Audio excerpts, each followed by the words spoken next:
Jean 14, 21, « Celui qui a mes commandements, dit Jésus, et qui les garde, c'est celui qui m'aime. Et celui qui m'aime sera aimé de mon Père, je l'aimerai et je me ferai connaître à lui, ou bien je me manifesterai à lui. » Et donc on avait déjà bien développé plusieurs aspects de cette parole du Seigneur, et on est en train de regarder particulièrement ce « je me ferai connaître » ou « je me manifesterai » dans le sens, dans l'orientation de révéler, de déclarer ou de rendre évident. Et Jésus veut être évident pour nous. Jésus veut être révélé. Jésus veut se manifester. Et on a vu plusieurs choses, plusieurs façons dont Jésus lui-même se manifeste. Et on était arrivé à voir ensemble qu'aujourd'hui, et depuis les débuts de l'Église et jusqu'à aujourd'hui, Jésus se manifeste sur la terre par le Saint-Esprit, qui nous a été donné par cette puissance agissante qui opère des choses extraordinaires, et puis par les signes, prodiges et miracles. Mais particulièrement quand on voit cette réalité que Jésus se manifeste par le Saint-Esprit, il y a cette promesse depuis l'Ancien Testament, notamment dans Joël, où il dit « Dans ces jours-là, je répandrai de mon esprit sur toute chair ». Et puis Jésus va parler, il va dire « Je vous enverrai quelqu'un ». Le Saint-Esprit, et puis dans les actes, on voit la réalisation de cette promesse à un certain niveau. Acte 2, lorsque les disciples sont ensemble dans la chambre haute, qu'ils sont en prière et qu'ils attendent ce que le Père a promis à travers Jésus, et ils vont le recevoir, ils vont être remplis, baptisés dans le Saint-Esprit, mais ça ne s'est pas arrêté là. Il y a encore d'autres choses et d'autres actions du Saint-Esprit qu'on peut voir notamment à travers le livre des Actes, et puis qu'on retrouve aussi au fur et à mesure des enseignements des apôtres à travers les épîtres. Et le Saint-Esprit agit pour révéler Jésus-Christ. Le Saint-Esprit, c'est la puissance de Dieu révélée. Le Saint-Esprit, c'est une personne à part entière. Le Saint-Esprit fait partie de la Trinité. Le Saint-Esprit est Dieu. Et son rôle, sa fonction sur la terre, c'est de révéler Dieu, c'est de révéler Jésus. Donc nous ne sommes pas tout seuls, nous ne sommes pas orphelins, nous ne sommes pas pénalisés parce que Jésus n'est pas là ou parce que Dieu en personne ne serait pas là, mais au contraire, nous avons le Saint-Esprit et nous sommes favorisés parce que Jésus lui-même disait « Il vous est avantageux que je m'en aille » pour pouvoir vous envoyer le Saint-Esprit. Et donc le Saint-Esprit agit, le Saint-Esprit travaille, le Saint-Esprit opère dans nos vies, à travers nous et un peu partout sur la terre pour manifester la puissance de Dieu et pour révéler Jésus. Et juste hier soir, j'étais au téléphone avec des bien-aimés avec qui on est en train de mettre en place une école biblique, une collaboration. Et ils nous partageaient de ce que le Seigneur est en train de faire, là où ils sont.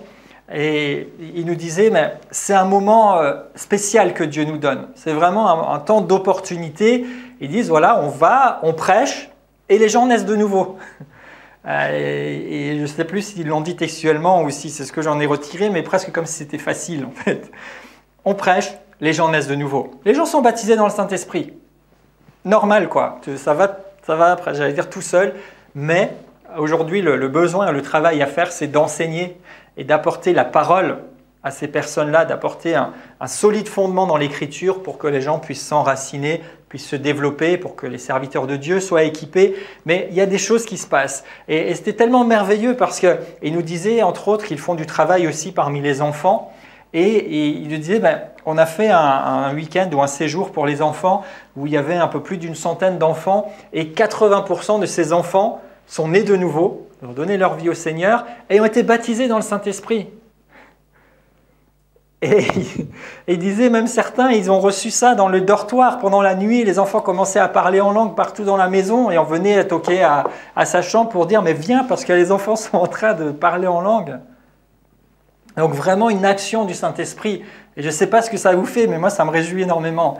Et je me dis, waouh, parce que depuis quelques temps qu'on partage sur ce sujet, je vous ai pioché des choses dans l'histoire des réveils, dans différentes périodes, différentes saisons, différentes années. Mais aujourd'hui, au moment où on est en train d'enregistrer ça, au moment où vous et moi, nous sommes là, et on essaye toujours de ne pas dater, mais bon, on est en 2019, c'est pas grave. Mais en 2019, il y a des enfants qui sont baptisés dans le Saint-Esprit, qui donnent leur vie au Seigneur de façon extraordinaire, qui vivent des choses simplement parce qu'il y a un couple en particulier, et de plus en plus, ils essayent de s'entourer, mais un couple qui a accepté d'obéir à l'appel de Dieu, un couple qui a investi de son énergie, de son argent, de son temps pour se former, pour étudier la parole, et qui donne l'occasion aux gens de recevoir. Et Dieu agit, Dieu opère. Dieu, Jésus, se manifeste par le Saint-Esprit.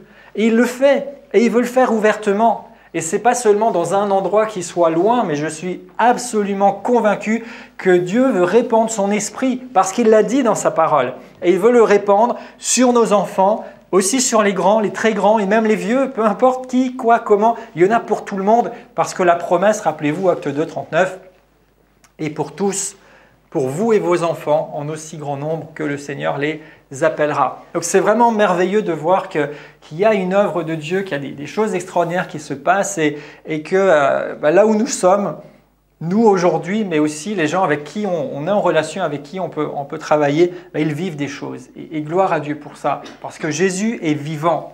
Jésus n'est pas une icône.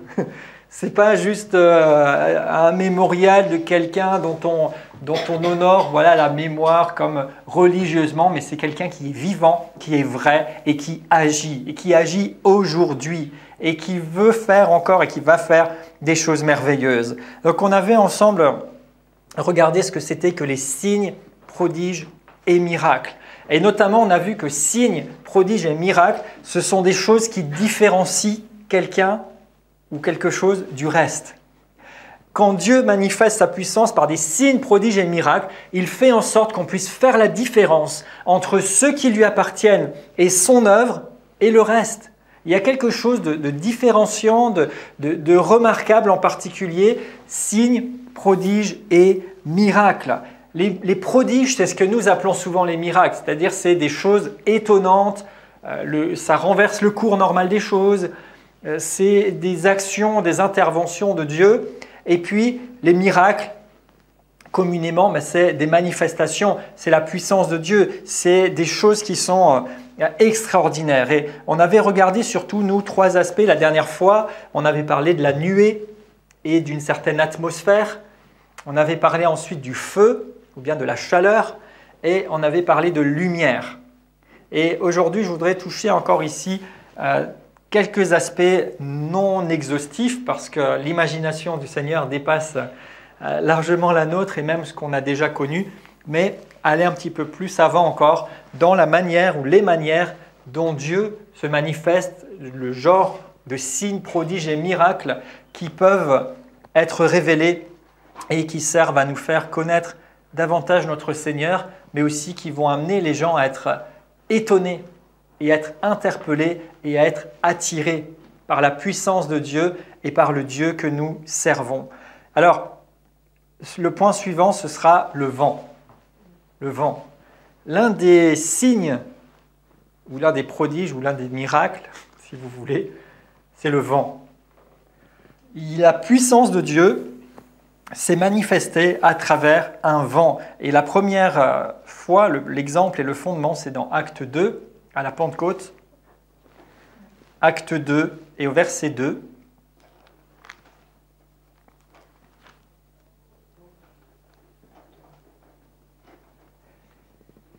Il est écrit tout à coup, « Il vint du ciel un bruit comme celui d'un vent impétueux, et il remplit toute la maison où ils étaient assis. » Donc ici, on a parlé d'un bruit comme d'un vent et que ça remplit toute cette maison dans laquelle ils étaient. Le mot Saint-Esprit ou Esprit en lui-même, ça veut dire vent ou souffle. Et l'une des facettes du Saint-Esprit, c'est aussi ce vent ou ce souffle. À travers l'Écriture, on peut voir que le Saint-Esprit ou son œuvre est révélée plusieurs fois comme un vent ou un souffle D'ailleurs, nous prions ou nous chantons parfois que le souffle de Dieu vienne sur nous ou que le vent de l'Esprit soit manifeste. Et en fait, le mot esprit même contient cette même idée du vent ou du souffle. Et donc, je vais vous partager ici 2 témoignages de l'histoire des réveils. Le premier en Indonésie, où on a ce témoignage. Ils disent « Alors que nous étions en prière, le Saint-Esprit est survenu comme au jour de la Pentecôte. J'ai entendu le mugissement d'un vent à l'intérieur de notre église, comme si c'était le début d'une tornade. Et les pasteurs qui étaient assis sur l'estrade, eux aussi entendaient le sifflement du coup de vent qui approchait et en sentaient la force. » Donc, des gens qui ont vécu ce vent de l'Esprit qui s'est manifesté. Dans le réveil chez les Zoulous également, on nous rapporte qu'il y eut tout à coup le bruit d'un grand vent. Ce vent soufflait à travers nous et l'Esprit de Dieu a été répandu. Un jour, alors que nous étions tous réunis, tout à coup Dieu a déchiré les cieux et il est descendu. Il y a eu le bruit d'un grand vent et ce vent soufflait comme à travers nous et l'Esprit de Dieu s'est répandu. Personne n'avait besoin de dire aux autres que Dieu était présent au milieu de nous. Nous le savions, nous en étions tous conscients, sans pouvoir dire un seul mot. L'Esprit de Dieu s'est ensuite répandu sur toute la région avoisinante et nous a amené des gens. La première personne qui est venue était une sorcière qui habitait à 7 km de là. Je lui ai demandé qui lui avait parlé de nos réunions. Personne. Qui lui avait prêché? Personne. Qui l'avait invité? Personne. Elle avait été simplement attirée par le souffle de l'Esprit de Dieu. C'est impressionnant. C'est impressionnant. Donc ce vent qui se manifeste même physiquement, à certains moments et dans ses réveils, a une puissance, une force que même des gens qui sont inconvertis et je dirais des gens qui sont carrément à l'opposé, alors qui certes sont éveillés au monde spirituel, mais au monde spirituel de l'ennemi, du diable, sont attirés. Cette personne a été attirée vers cet endroit pour donner sa vie au Seigneur à cause du souffle, du vent de l'Esprit, alors que personne ne lui a parlé, personne ne l'a cherché, mais la puissance de Dieu à l'œuvre dans la réunion et au-delà a été manifestée ici à travers ce vent. À certaines occasions, dans mon humble vécu aussi, alors vous pourrez vous dire, dis donc, il a tout vécu. Non, j'ai de loin pas tout vécu, mais c'est vrai, par la grâce de Dieu, j'ai vécu pas mal de choses. Et il est arrivé dans certaines rencontres aussi que je puisse sentir comme une brise, un vent qui passe. Et des fois, vous regardez, non, il n'y a pas de ventilateur, les fenêtres sont fermées. Et pourtant, il y a comme un courant, quelque chose qui passe. Et comme il disait là, c'est comme si ça vous traverse aussi. C'est assez particulier.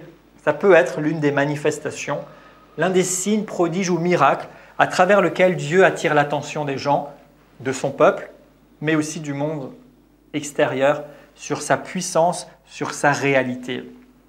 Et maintenant, le point suivant sur lequel je voudrais échanger avec vous, et où il y a des choses vraiment remarquables aussi, même si les précédentes l'étaient, je l'ai simplement intitulé « La métamorphose ». La métamorphose. Alors d'abord, et comme régulièrement, le fondement biblique, 2 Corinthiens 3, verset 18.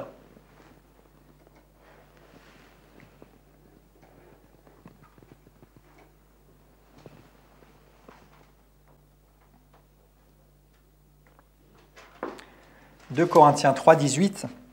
Nous tous, dont le visage découvert reflète la gloire du Seigneur, nous sommes transformés dans la même image, de gloire en gloire, par l'Esprit du Seigneur. » Et ici, littéralement, transformé, c'est métamorphosé. Alors, quand nous contemplons la gloire du Seigneur, quand nous l'adorons, quand nous sommes dans sa présence, nous sommes supposés être métamorphosés. Métamorphose, c'est un changement d'état, un changement de nature. Ce n'est pas juste une amélioration, c'est complètement changé, c'est autre chose. L'état suivant est différent du précédent, c'est la nature même qui change. Et d'ailleurs, quand nous sommes nés de nouveau, notre esprit a été recréé par Dieu, il a été métamorphosé.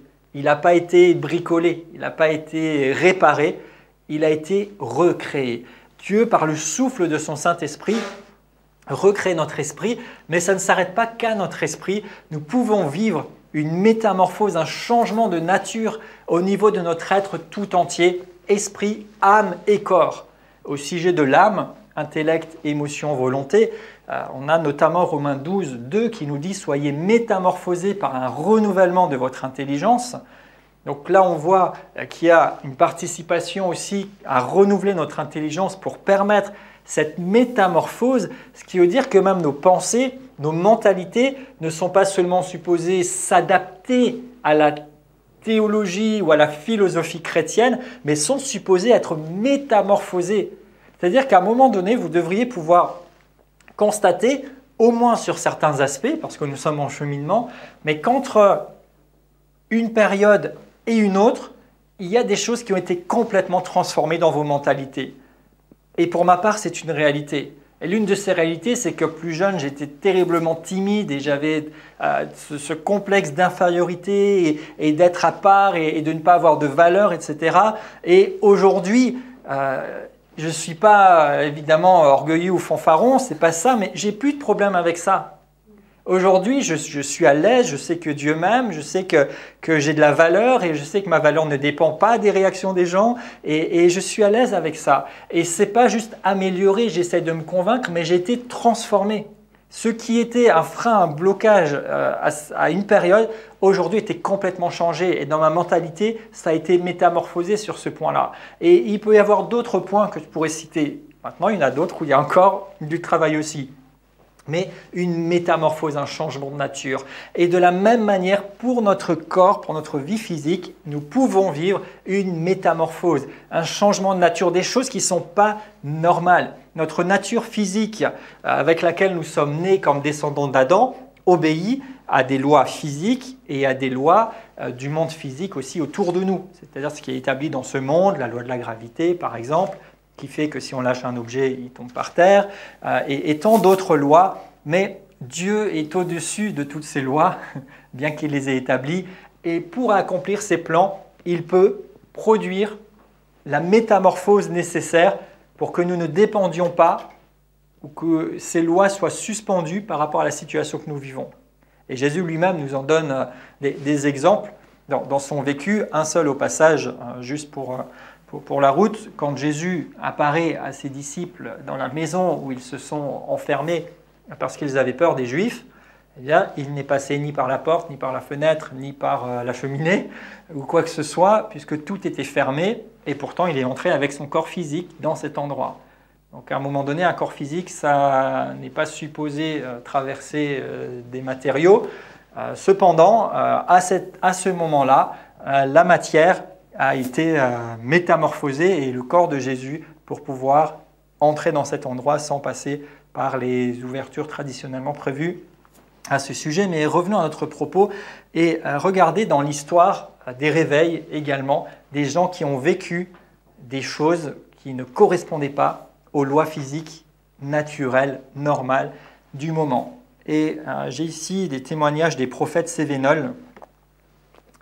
Et il nous est dit qu'un certain prophète, qui s'appelait Clary, sur indication de l'Esprit, a été préservé au milieu des flammes.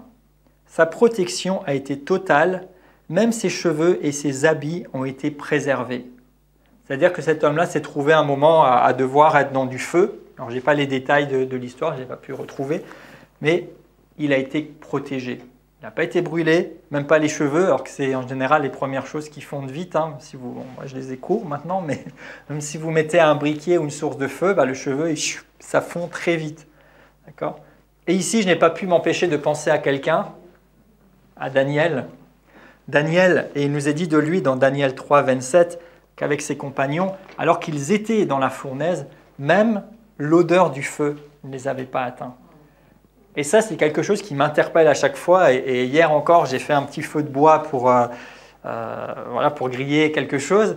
Et même quand vous faites un petit feu de bois pour griller à manger, déjà, vous sentez le feu. Mais eux, ils étaient dedans. Et non seulement ils n'ont pas été brûlés, ils ont été protégés, mais en plus, même l'odeur ne les a pas touchés. Et ici, on a ce témoignage donc des prophètes cévénols, qu'à un moment donné, dans le feu, ils ont été gardés. Toujours concernant les prophètes cévénols, certains ont été protégés contre des tirs de balles. Il rapporte « Dieu arrêtait aussi la force des balles de fusil, de sorte qu'elles frappaient quelquefois, comme à bout touchant, ceux que Dieu voulait protéger. Un de nos soldats m'a fait voir son juste au corps, percé de 3 balles, à 2 pouces l'une de l'autre, vis-à-vis des reins. Les 3 balles sont restées dans la chemise. » Une chemise, ça ne reste pas. Hein. Donc aujourd'hui, les gens mettent des gilets pare-balles ou autres pour se protéger. Là, il a juste une chemise et certainement quelque chose par-dessus, mais les balles sont arrêtées. Alors qu'on leur tirait dessus, ici ils disent comme à bout touchant, c'est-à-dire à bout portant, c'est-à-dire que le fusil, il est là. Donc si vous êtes là ou à quelques centimètres, le fusil, la balle, elle passe, quoi. Hein. Et là, elle s'arrête sur le vêtement. Waouh!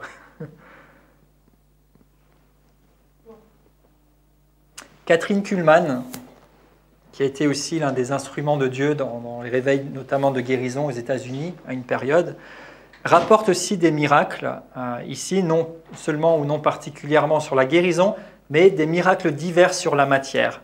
Elle nous dit « Il nous est souvent arrivé de nous mettre en route sans avoir d'imperméable.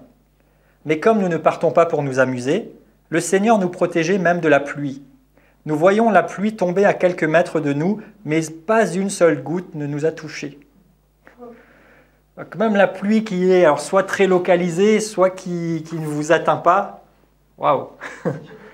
C'est ça, je veux dire, quand vous voyez ça, c'est pas humain.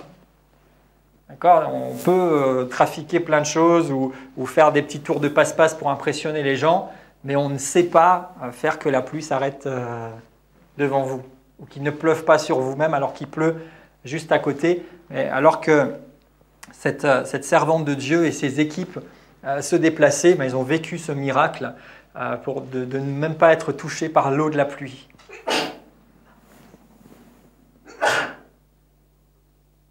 Dans le réveil indonésien, dans les années 1965, il est rapporté plusieurs choses. Il est rapporté la résurrection d'un mort qui était déjà couché depuis 2 jours et qui était ressuscité par la puissance de Dieu. Et là, on a la résurrection de Jésus-Christ, la résurrection de Lazare, notamment, ou autre. Il est rapporté également la multiplication des vivres. Un témoignage, tandis que ma tante déposait l'une des moitiés de la galette dans une assiette, la moitié qu'elle tenait dans sa main redevenait une galette entière. Des cris, des louanges et des pleurs de joie. Ça, c'est sûr. Et il parle également de la multiplication du thé. Donc, il leur manquait de nourriture et de choses pour tous, mais ça se multipliait et sous leurs yeux.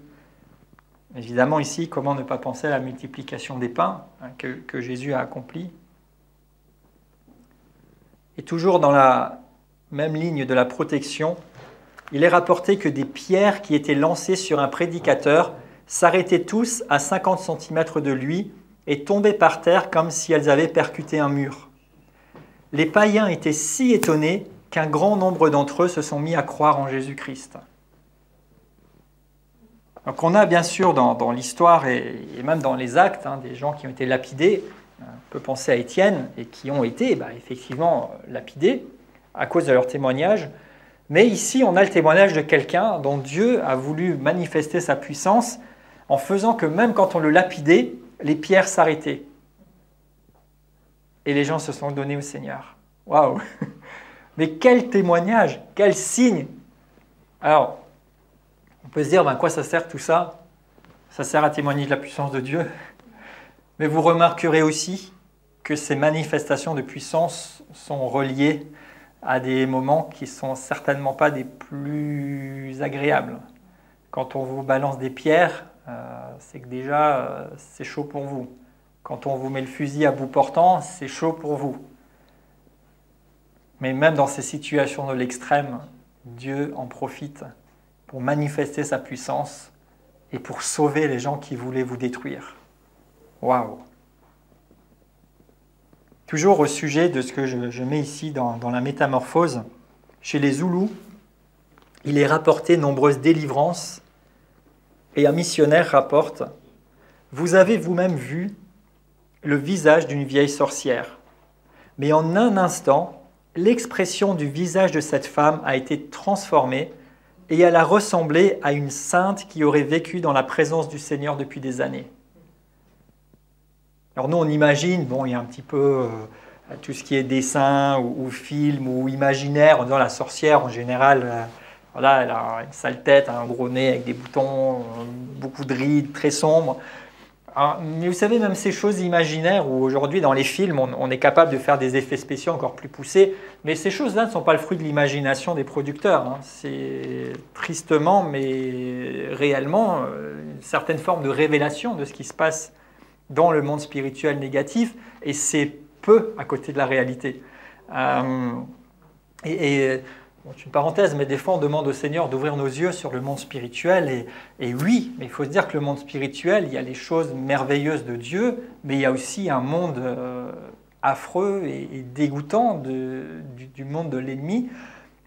Et le visage d'une sorcière, c'est comme nous on peut l'imaginer, mais dites-vous que vous pouvez en rajouter largement pour voir ce que ça peut être.